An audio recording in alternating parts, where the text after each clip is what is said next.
The man lifts up a large sniper rifle and you think he's about to kill someone, but actually he's just making good use of the 8x scope.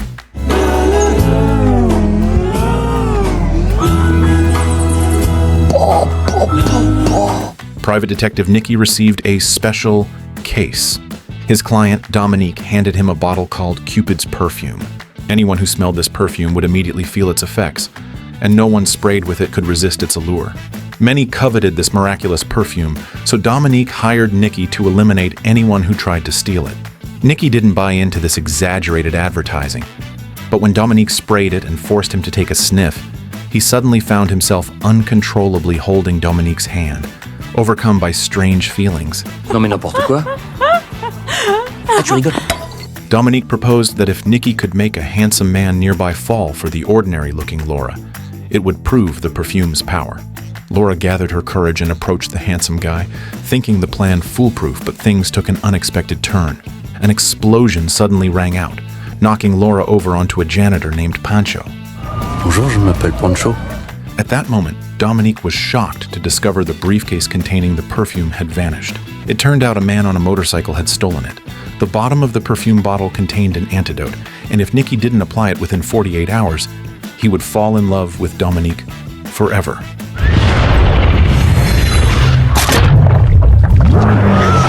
The motorcycle soon spun out of control, crashing into a pedestrian. Amid the chaos, the man in black grabbed the briefcase and ran off. Nicky chased the man in black, eventually following him to a hospital. Using his sharp hearing, Nicky pinpointed the man's hiding spot behind a curtain. When the man spoke, Nicky instantly recognized the voice as Mammoth, a bounty hunter he'd crossed paths with several times before. As the tension peaked, a nurse walked into the room.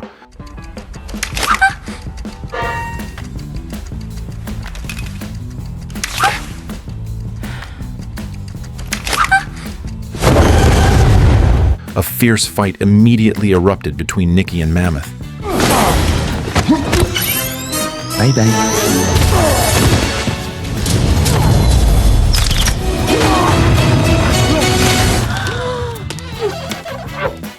C'est pour l'assurance?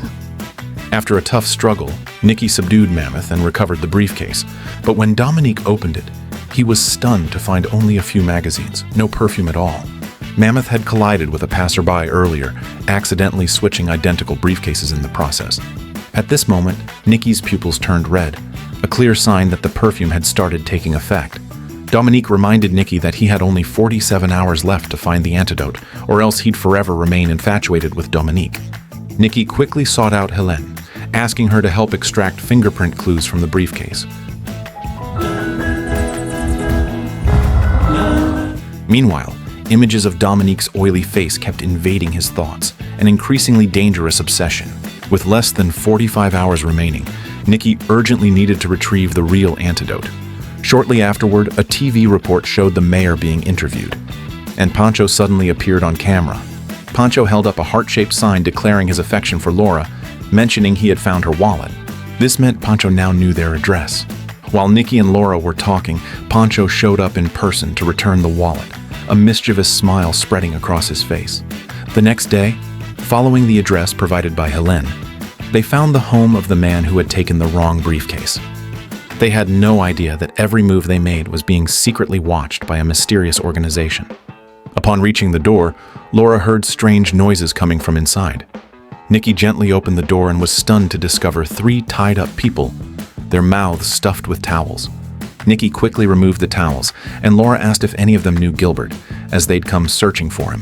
One woman identified herself as Gilbert's wife, explaining they were his family, but didn't currently know his whereabouts.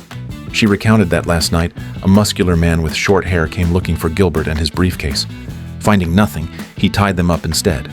Nicky explained they were after the same briefcase and asked Gilbert's wife to recall the events of the previous night. She remembered Gilbert coming home, realizing he'd taken the wrong briefcase, then opening it and spraying himself with perfume. Today was Gilbert's birthday, and his mother-in-law had arrived with a gift. But as Gilbert was about to accept it, something astonishing happened. His mother-in-law's expression changed abruptly, as if under some magical spell, and she lunged at Gilbert. In a panic, Gilbert pushed his mother-in-law away, narrowly avoiding chaos. By now, Nicky was convinced Gilbert had uncovered the secret of the perfume. Seeing walls covered with posters of the actress Jessica, Nicky's male intuition told him exactly where Gilbert was headed next. Laura checked Jessica's latest Facebook video and discovered she'd be streaming live tonight from the Grand Hotel in Monaco. They immediately flew to Monaco to track down Gilbert, unaware that Pancho had secretly followed them, and even the mysterious stalker was aboard the same flight. During the flight, the plane hit turbulence, spilling liquid onto Laura's sweater, forcing her to head to the restroom to clean up. Pancho seized this chance and quietly followed her. J'arrête pas de penser à vous. Vos cuisses. À vos yeux.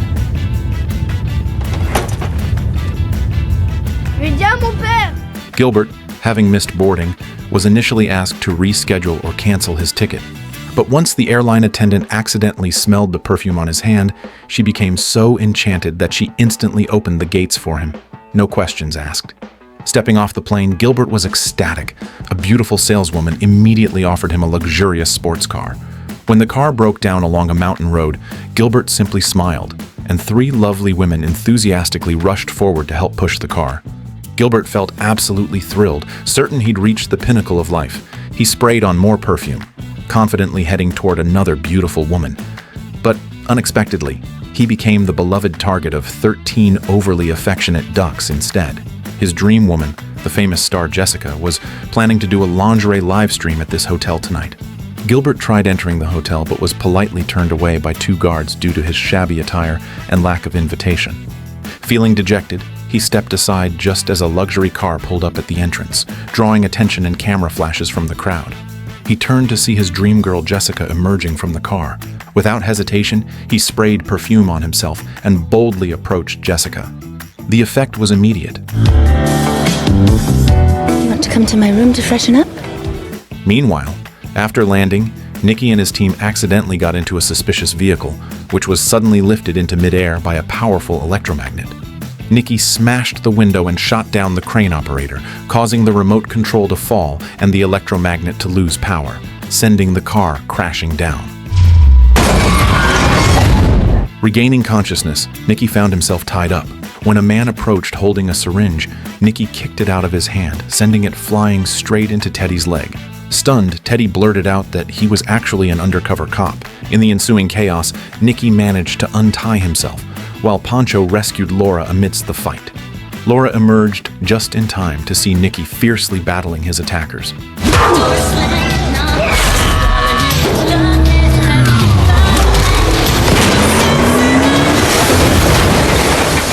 Nicky quickly took down everyone, but just then, a man appeared from behind, aiming a gun at him. Nicky turned around and recognized the man's wristwatch. It belonged to his former partner, Tony. Memories flooded back. Tony had once been rear-ended, and when he stepped out to confront the other driver, he was shot by a man with a tattooed hand. Laura raises her gun to save Nicky, but...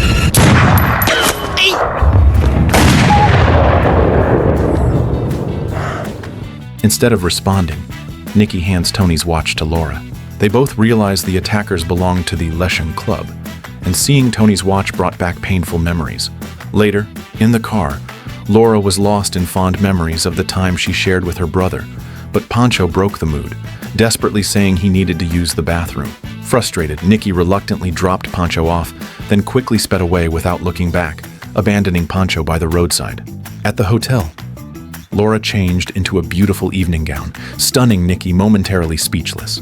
Laura had always secretly liked Nicky, but he constantly irritated her with his obliviousness. With only 3 hours left before the antidote became useless, they needed to find Gilbert as quickly as possible. Entering the hotel, they decided to split up. Nicky instructed Laura to wait in the car while he went upstairs to Jessica's room to find Gilbert. The moment Nicky left, Laura got into trouble. Her skirt became stuck in the elevator doors. Laura hung awkwardly in midair, and at that embarrassing moment, the voice she least wanted to hear echoed nearby. It was Pancho. With no other option, Laura asked Pancho for help, but the elevator buttons malfunctioned, refusing to respond. Only after Laura's reminder did Pancho realize he could use the stairs to go down a floor and press the button. Laura finally began to descend slowly, but just then, another unexpected mishap occurred.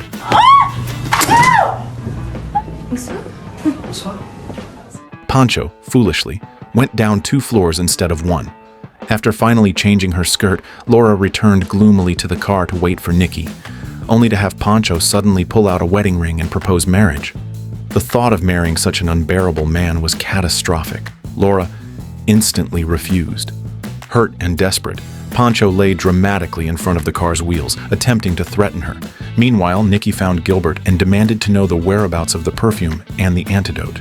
It turned out Gilbert had earlier been playing a bondage game with Jessica, handcuffed to the bed. A woman outside, hearing noises, thought he was being attacked and hurled fruit through the window, but before Gilbert could explain about the perfume, he was knocked unconscious by a flying pineapple. Suddenly, someone began hacking at the door with an axe. Unable to free Gilbert quickly, Nicky desperately looked for another solution. Spotting a pickup truck outside the window, he had a flash of inspiration.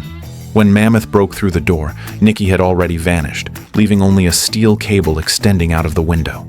At that moment, Nicky was already pressing the accelerator, speeding away at full throttle.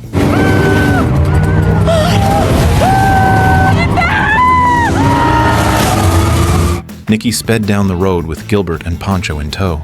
The mysterious stalker immediately began pursuit, while Mammoth hijacked a car to chase after them. Nicky impressively drifted around corners, dragging a bed frame behind the truck, swiftly overtaking a Ferrari. As they passed by, the Ferrari driver casually flicked a cigar butt out the window. It landed right on the mattress Gilbert was lying on, and within moments, thick smoke began to rise. At that moment, Gilbert was still live streaming through Jessica's phone to her 7 million followers. 3 cars raced neck and neck. Mammoth suddenly hurled a grenade. Nicky quickly shielded Laura, pushing her back to safety. The grenade landed on the pursuing vehicle instead.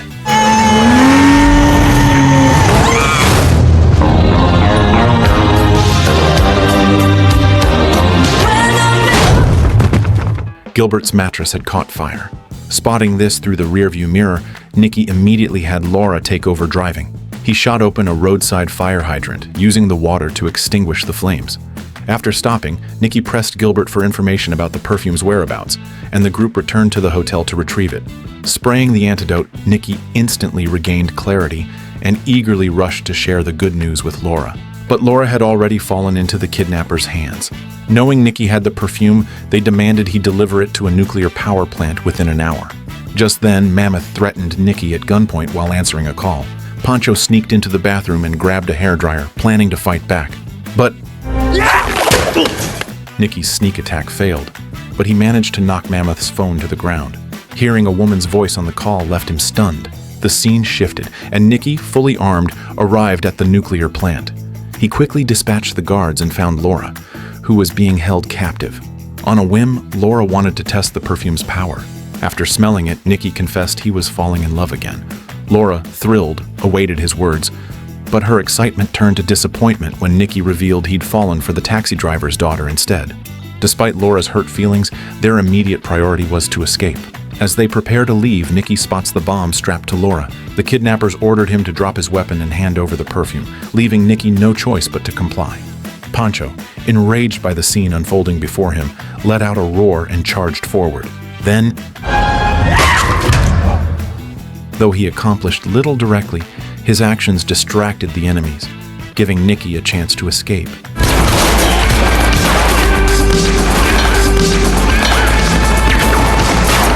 Gilbert, smarter than Pancho, quickly improvised a new weapon. Nicky threw a smoke grenade and they fought their way out, overwhelming the unsuspecting enemies.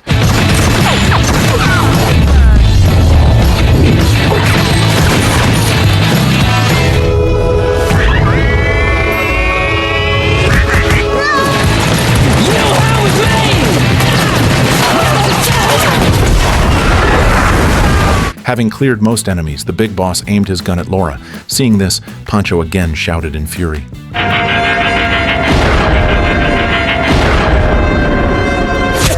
Another accident occurred, this time with a surprisingly positive outcome.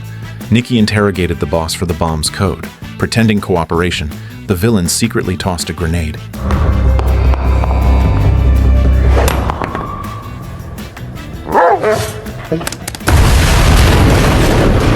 Pancho cheered triumphantly, but Nicky wasn't celebrating, knowing the only man who knew the bomb's deactivation code was now dead. Pancho surprisingly acted smartly, quickly grabbing Gilbert to help. 1, 2, 3. As more enemies rushed into the area heavily armed, the group retreated rapidly. Pancho was the first to escape through a pipe into the open air. Predictably, he immediately started causing trouble again. Nicky stayed behind to provide cover, urging Laura to flee. Just as Laura reached the doorway, the bomb started beeping, meaning she couldn't leave the area, or it would detonate. Enemies stood just beyond the door, ready to storm in at any moment. Nicky quickly told Laura to turn around, saying he needed to undo her belt. After unfastening it, he urged her to run. But when she looked back, she realized Nicky wasn't following her at all. The antidote had long lost effectiveness. Everything Nicky said had been a lie to ensure her safety. He slammed the door shut and stood defiantly, prepared to hold off their attackers. This normally carefree man finally revealed his truly fierce side. Pancho had already brought the car around. Nicky didn't say a word. He simply used hand gestures to signal him to take Laura away. Laura was forcibly pulled into the car by Pancho and Gilbert. Nicky turned back, drew his gun, and found his magazine empty. He smiled bitterly. Was he really doomed to such a pathetic end?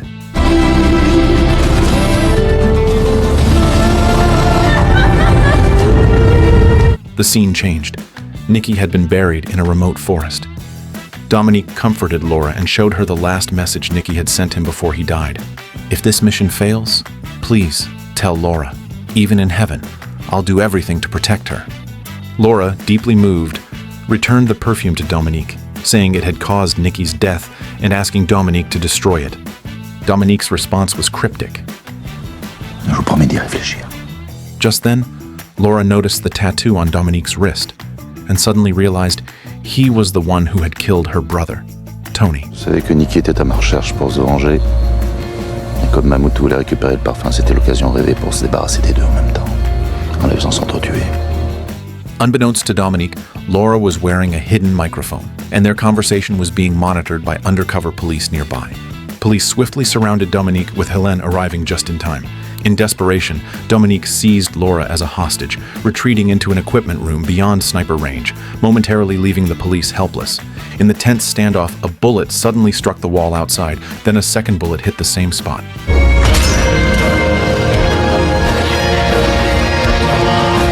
Dominique panicked, realizing he was outmatched, and surrendered immediately. He never expected Nicky to still be alive. Back at the hotel, Nicky had seen Mammoth receive a call from a woman named Letellier. After pressing him for answers, Nicky found out that Dominique was actually an imposter, pretending to be Dominique Letellier in order to steal the perfume. Mammoth had originally been sent by Letellier herself to recover the stolen perfume. They struck a deal, and Mammoth ended up saving Nicky at a critical moment. Nicky had cleverly planted the bomb onto one of Dominique's henchmen, faking his own death and successfully fooling Dominique. At the film's conclusion, although Pancho had been freed from the perfume's emotional control, he still chose to tattoo Laura's face onto his body as a testament to his deep, unforgettable love. Laura was moved by this persistent yet simple-hearted man and finally agreed to have a drink with him. Meanwhile, the real Letellier destroyed most of the perfume, giving up the technology invented by her father because she didn't want it causing further harm to the world. She placed the last remaining perfume into a glass bead, just as Nicky had requested, and handed it to him personally. Laura quietly told Letellier that she thought the perfume wasn't all that effective, since after she sprayed it last time, Nicky didn't respond at all. Dans ce cas, c'est que cette personne est déjà amoureuse de celui ou de celle qui l'a contaminé. Letellier, however, looked at Laura and said, "For Laura, this was a delightful surprise," and she eagerly approached Nicky. Nicky carefully loaded the small glass bead into the sniper rifle, patiently guiding Laura through each step, from properly handling the rifle to adjusting the scope with precision.